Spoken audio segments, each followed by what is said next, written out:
नमस्कार, मी Shanaya. Iran versus America युद्ध अटळ आहे का? सध्या जगभरात सर्वात जास्त चर्चा होत असलेला हा प्रश्न आहे.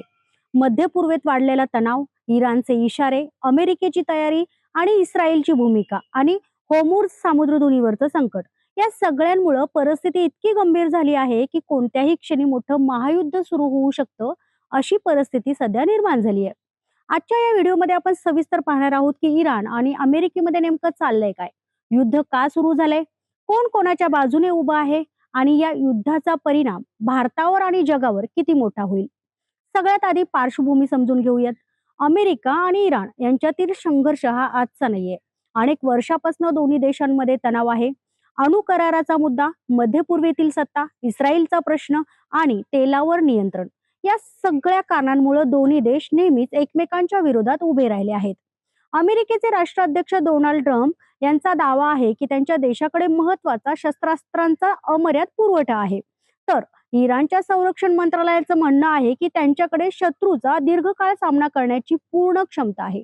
परंतु केवळ शस्त्रास्त्रांचा साठा आणि त्यांचा पुरवठा याच गोष्टी युद्धाचा निकाल ठरवत नाहीत. त्यासाठी युक्रेनचं उदाहरण आपल्या समोर आहे. रशियाच्या तुलनेत कमी सैन्य आणि कमी शस्त्र असून देखील युक्रेन आजही झुंज देतोय. मात्र कोणत्याही युद्धात शस्त्रांचा पुरवठा वेळेवर होणं खूप महत्वाचं असतं. इस्रायल, अमेरिका आणि इराण यांच्यातील या लढाईत सुरुवातीपासूनच लष्करी कारवायांचा वेग वाढलेला आहे.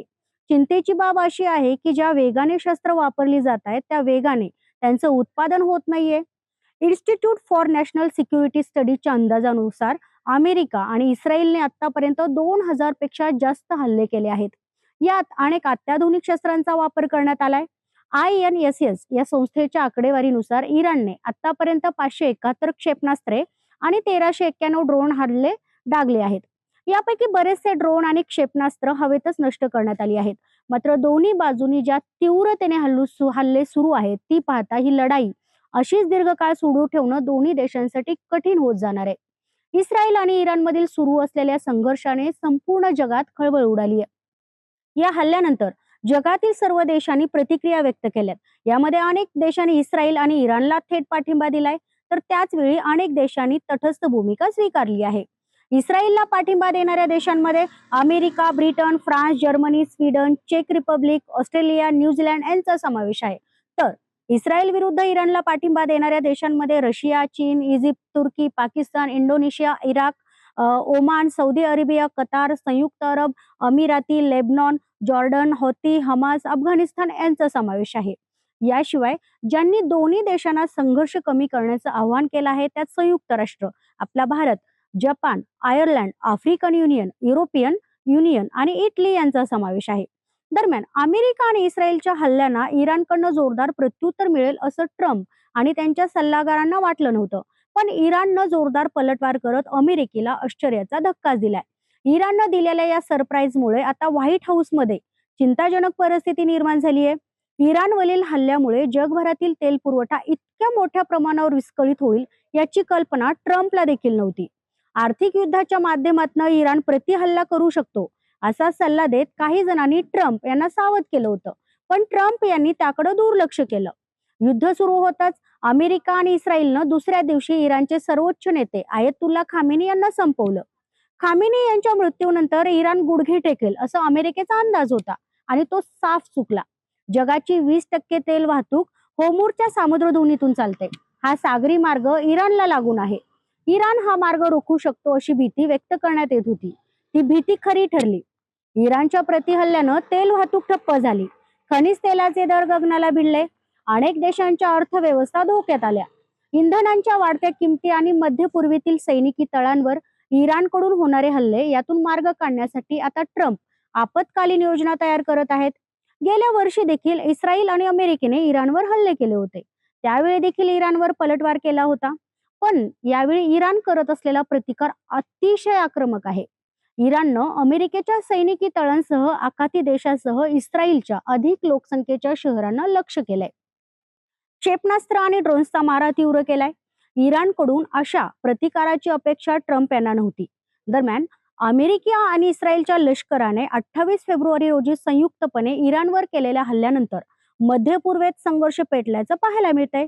हा संघर्ष आता चांगलाच वाढला असून अमेरिकेने इराणच्या तेल निर्यातीचे प्रमुख केंद्र असलेल्या खर्ग बेटावरील लष्करी लक्ष्यांवर भीषण हवाई हल्ले केल्याचं नुकतीच माहिती ट्रम्प यांनी दिली आहे आणि ती आत्ताच दिली आहे. यानंतर काही तासातच ट्रम्प यांनी आणखी एक मोठा दावा केलाय. या संघर्षात इराणचा मोठा पराभव झाला असून ते आता करारासाठी प्रयत्न करत आहेत. पण हा करार मला हवा तसा नाही असं ट्रम्प यांनी म्हटलंय. ट्रुथ सोशलवरील एका पोस्टमध्ये ट्रम्प यांनी लिहिलंय की फेक न्यूज मीडियाला अमेरिकेच्या लष्कराने इराण विरुद्ध किती चांगली कामगिरी केली हे दाखवणं अजिबात आवडत नाही. इराणचा पूर्णपणे पराभव झाला असून तो आता एक करार करू इच्छित आहेत, पण असा करार नाही जो मी स्वीकारेन, हे ट्रम्प यांचं म्हणणं आहे. तर ट्रम्प यांनी दुसऱ्या एका ट्रुथ सोशल मीडिया पोस्टमध्ये सांगितलंय की अमेरिकेने इराणच्या खर्ग बेटावर मध्य पूर्वेच्या इतिहासातील सर्वात शक्तिशाली बॉम्ब हल्ला केलाय. तसेच ट्रम्प यांनी हा देखील दावा केलाय की अमेरिकन लष्कराने या बेटावरील लष्करी लक्ष पूर्णपणे नष्ट केलेत. तसेच ट्रम्प यांनी तेलासंबंधी पायाभूत सुविधांना लक्ष केलं नसल्याचं देखील यावेळी त्यांनी नमूद केलंय. खर्ग हे बेट पर्शियन आखातीत असून ते इराणच्या तेल निर्यातीचं महत्वाचं केंद्र आहे. तसेच इराणच्या ऊर्जा क्षेत्रासाठी याचं खूप महत्व आहे. तसेच अमेरिकेने नैतिकतेच्या आधारावर येथील तेलासंबंधी पायाभूत सुविधांना लक्ष न करण्याचा निर्णय घेतल्याचं ट्रम्पचं म्हणणं आहे. मात्र यावेळी ट्रम्प यांनी इशारा दिलाय की जर होमूरच्या सामुद्रधुनीतून जाणाऱ्या जहाजांना कसला देखील अडथळा करण्यात आला तर अमेरिका या बेटावरील तेलासंबंधी पायाभूत सुविधांना लक्ष न करण्याच्या निर्णयाचा फेरविचार करेल आणि हे सर्वांसाठी धोकादायकच आहे. इराणच्या अधिकाऱ्यांनी स्पष्ट केले की देश दीर्घ संघर्षासाठी तयार आहे. IRGC प्रवक्त्याने सांगितलंय की इराणने बॅलिस्टिक आणि क्रूज क्षेपणास्त्रे आणि ड्रोन आणि लढाऊ जहाजांचा मोठा साठा करून ठेवला आहे. इराण किमान 6 महिने सलग तीव्रतेने लढा देऊ शकतो. येणाऱ्या काही दिवसात इराण युद्धाची नवी रणनीती वापरणार असून अधिक प्रमाणात आणि लांब पल्ल्याची क्षेपणास्त्रे तैनात करण्याची योजना आखत असल्याचं देखील त्यांनी नमूद केलंय. इराणच्या रेड क्रिन्सेट सोसायटीनुसार अमेरिका आणि इस्रायलच्या हल्ल्यामुळे इराणमधील 1332 लोकांचा मृत्यू झालाय. तसेच 9669 नागरी इमारतींचं नुकसान झालंय. यामध्ये हजारो व्यावसायिक इमारती आणि घरांचा समावेश आहे. हे झालं युद्धाच्या संदर्भात ऍक्शन व रिॲक्शन. पण याचा परिणाम काय झालाय ते देखील बघूयात. मध्य पूर्वेत सुरू असलेल्या संघर्षाचा भारताच्या अर्थव्यवस्थेवर मोठा परिणाम होण्याची शक्यता आहे. जागतिक बाजारपेठेतील चढ उतार, विस्कळीत झालेला ऊर्जा पुरवठा, रुपयाची घसरण आणि आर्थिक व्यवस्थेत निर्माण होणारी अनिश्चितता यामुळे भारतीय अर्थव्यवस्थेवर मोठ्या प्रमाणावर दबाव वाढलाय. भारताला आपल्या ऊर्जेच्या गरजांसाठी मोठ्या प्रमाणात आयातींवर अवलंबून राहावं लागतं. यातील मोठा भाग मध्य पूर्वेकडील देशांकडून येतो.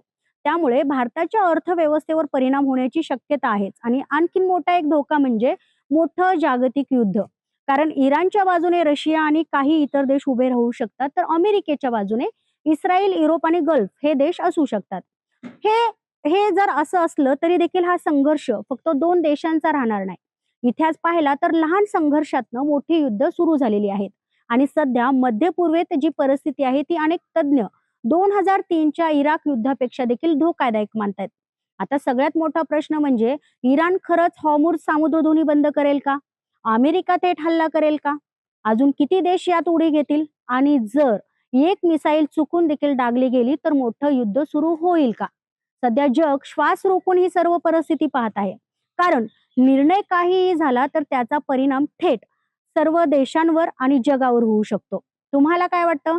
इराण वर्सेस अमेरिका हे युद्ध न राहता महायुद्ध होईल का, की शेवटच्या क्षणी दोन्ही देश मागे हटतील? तुमचं मत कमेंटमध्ये मला नक्की सांगा आणि हा व्हिडिओ आवडल्यास लाईक करा, शेअर करा आणि सबस्क्राईब करायला विसरू नका. धन्यवाद.